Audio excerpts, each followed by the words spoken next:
আসসালামু আলাইকুম। আমি রাশিদুল ইসলাম। আপনারা দেখছেন ইউনিক টেক। আজকের ভিডিওতে আমরা শিখব মাইক্রোসফট ওয়ার্ড কি এবং কিভাবে খুলতে হয়, আর একদম বেসিক কাজগুলো। যারা নতুন তাদের জন্য ভিডিওটা খুবই কাজে লাগবে। মাইক্রোসফট ওয়ার্ড কি? মাইক্রোসফট ওয়ার্ড হলো একটি ওয়ার্ড প্রসেসিং সফটওয়্যার। এর মাধ্যমে আমরা চিঠি লিখতে পারি, চাকরির আবেদন করতে পারি, নোট ও প্রশ্নপত্র এবং অফিসের কাজ করতে পারি।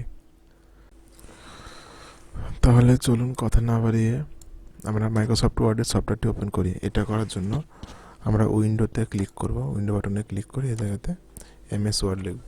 আমি লিখতে আমার মাইক্রোসফট অফিসের প্রোগ্রামটি ওপেন হয়ে গেছে। এটার উপরে ক্লিক করলাম। আমাদের সফটওয়্যারটি ওপেন করার সঙ্গে সঙ্গে একটা লেখার জন্য ডকুমেন্ট ওপেন হয়েছে। যদি লেখার জন্য কোনো ডকুমেন্ট ওপেন না হয়, তাহলে এই জায়গাতে হোমে চাপ দেবেন। দেওয়ার পরে এখানে নিউ অপশনে যাওয়ার পরে ব্ল্যাঙ্ক ডকুমেন্ট, ঠিক আছে, দিয়ে ক্রিয়েট অপশনে ক্লিক করলে নতুন একটা ডকুমেন্ট ওপেন হবে। এইবারে এই পেজটা সেট আপ করতে হবে আমাদের। পেজ সেট আপ করার জন্য আমাদের এই যে পেজ লেআউটে ক্লিক করতে হবে। পেজ লেআউটে ক্লিক করার পরে পেজ সেট আপ অপশনের এই যে নিচের দিকে যে তীর চিহ্ন, এটাতে ক্লিক করতে হবে। ক্লিক করার পর প্রথমে মার্জিন, আমরা সাধারণত দরখাস্ত লেখার জন্য যে পেজ সেট আপটা দিব সেটা হচ্ছে লেফটে 1 ইঞ্চি, বটমে 1 ইঞ্চি, টপ মানে হচ্ছে যে আপনার উপরের সাইড, পেজের উপরে যে জায়গাটা বাদ দিয়ে লিখবো সেটা হচ্ছে টপ সাইড। লেফট মানে বাম সাইড, বটম হচ্ছে নিচের সাইড। বটমে আমার এত জায়গা দেওয়ার দরকার নাই, এটা 1 ইঞ্চি দেওয়ার দরকার নেই, 0.5 ইঞ্চি দিলাম। রাইট সাইড, ডান সাইডে 0.5 ইঞ্চি। এরপরে পেপারে ক্লিক করতে হবে। পেপার সাইজ, কি সাইজ পেপার? সাধারণত আমরা যে দরখাস্ত লিখতে অফিসিয়াল কাজে A4 সাইজ পেজে কাজ করি, এই জন্য এরোতে ক্লিক করে এখানে দেখতে হবে A4 সাইজ কোথায় আছে, A4-এ ক্লিক করতে হবে। আর দলিল বা স্ট্যাম্পে লেখার জন্য লিগ্যাল সাইজ পেজ নিয়ে করতে হয়। যেহেতু আমি দরখাস্ত লিখবো সেক্ষেত্রে A4 নিয়ে ওকেতে চাপ দেবো। Page set up complete. এবার আমরা কিবোর্ডে টাইপ করতে পারবো আমাদের নির্দিষ্ট ডকুমেন্টটি।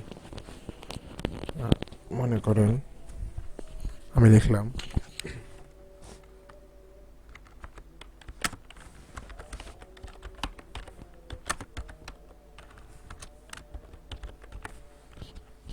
এমডি রাশিদুল ইসলাম।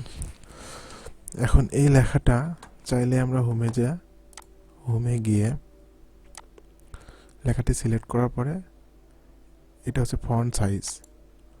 ফন্ট যত ইচ্ছা বাড়াতে পারবো, 11 ছিল, 22, 24, 25। এটা বড় ছোট করার জন্য এই জায়গাতে ইচ্ছা মতো সাইজ দিয়ে বড় ছোট করতে পারবো। এটা হচ্ছে ফন্ট। বিভিন্ন ফন্ট দিয়ে আছে কম্পিউটারে, বাংলা ফন্ট আছে, ইংরেজি ফন্ট আছে, ঠিক আছে। পছন্দ মতো একটা ফন্ট দিতে হবে।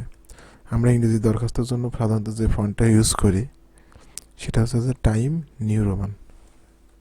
টি লিখলে চলে আসবে, আশা করি টি। এই যে টাইমস নিউ রোমান, এই ফন্টটা ব্যবহার করি প্রতিটা দরখাস্তে। আর বাংলা লেখার জন্য সুতনি এমজি ব্যবহার করি, ঠিক আছে। এবার এই লেখাটা যদি মাঝখানে নিতে চাই তাহলে প্যারাগ্রাফস আছে, প্যারাগ্রাফসের এখানে গিয়ে সেন্টার করলে মাঝে যাবে, রাইট সাইড করলে রাইট সাইডে, লেফট সাইড করলে লেফট সাইডে যাবে, ঠিক আছে।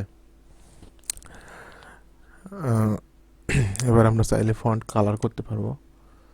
যে লেখাটা কালার করব এটা সিলেক্ট করতে হবে। সিলেক্ট করার পরে সিলেক্ট করে নিয়ে এই যে ফন্ট, এটা হচ্ছে ফন্টের বার। এখানে ফন্টের যাবতীয় কাজ এই জায়গাতে শর্টকাটভাবে দিয়েছে। এই যে এই লেখা যে আইকনটা দেখতেছেন এটা হচ্ছে যে ফন্ট কালার। এই জায়গাতে অ্যারো চিহ্নতে ক্লিক করে যে কোনো কালার আমরা নিতে পারি, যে কোনো কালার পছন্দ মতো নিতে পারি। এটা হচ্ছে ফন্ট কালার করার জন্য। আর সাইডে এবি লেখা যায়, এটা দেখতেছেন, এটা ফন্টটা লেখা হাইলাইট করার জন্য। এটাতে ক্লিক করলে লেখা হাইলাইট হবে। হাইলাইট কালার চেঞ্জ করা যায়, সাইডে অ্যারো বাটনে ক্লিক করে যে কোনো কালার দিতে পারেন, ইচ্ছা মতো কালার দিতে পারেন, যে কালার দেবেন সেটাই হবে, ঠিক আছে। এটা গেল হাইলাইট করার কালার। এবার মনে করেন একটা দরখাস্ত লিখে শেষ করলাম। এই যে আমি সিভিটা লিখেছি, ঠিক আছে। এটা লেখা শেষ হওয়ার পর কিভাবে সেভ করব। সেভ করার জন্য কিবোর্ড থেকে কন্ট্রোল এসে চাপ দিয়ে সেভ করতে পারি। আবার হোমে গিয়ে সেভ অ্যাজ, সেভ মানে তো সংরক্ষণ, সেভ যদি করি যে জায়গাতে ছিল প্রোগ্রাম ওই জায়গাতে সংরক্ষণ হয়ে যাবে।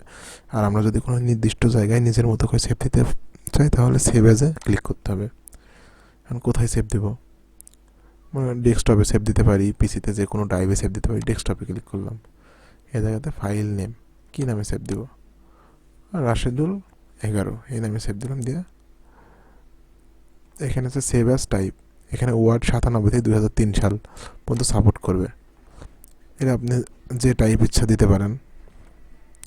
এটা হচ্ছে 2003 সাল পর্যন্ত যে সফটওয়্যারগুলো আছে ভার্সনের প্রত্যেকটাই সাপোর্ট করবে এই ফাইলে সেভ দিলে। এবার সেভ দিলাম, সেভ হয়ে গেল। আর একটা জিনিস আপনারা দেখানো হয় না, সেটা হচ্ছে যে সিভিতে ছবি কীভাবে যোগ করে। সিভিতে আমাদের এই সিভিতে ছবি, এই যে কারিকুলাম বিটাটা লিখেছি এটাতে ছবি কিভাবে অ্যাড করব। এটাতে ছবি অ্যাড করার জন্য প্রথমে আমাদের একটা টেক্সট বক্স নিতে হবে। টেক্সট বক্স নেওয়ার জন্য আমাদের ইনসার্টে যেতে হবে। ইনসার্টে যাওয়ার পরে শেপ আছে, এখান থেকে এই যে এটা হচ্ছে টেক্সট বক্স। টেক্সট বক্সে ক্লিক করে মাউসের লেফট বাটন ধরে রেখে ছবির অনুমানের ছবি যত বড় হবে তত বড় করে একটা বক্স নিলাম, টেক্সট বক্স নিলাম। টেক্সট বক্স নেওয়ার পরে এবার ছবি যোগ করব।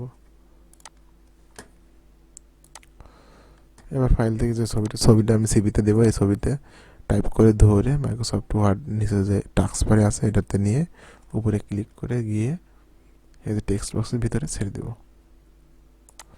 আশা করি ছবি বসানো শেখা হয়ে গেছে আপনাদের। ভিডিওটা যদি উপকারে আসে অবশ্যই আমাদের চ্যানেলটি সাবস্ক্রাইব করবেন, লাইক করবেন এবং শেয়ার করে এই ভিডিওটা অন্যজনকে দেখার সুযোগ করে দেবেন। ধন্যবাদ, ভালো থাকবেন, আল্লাহ হাফেজ।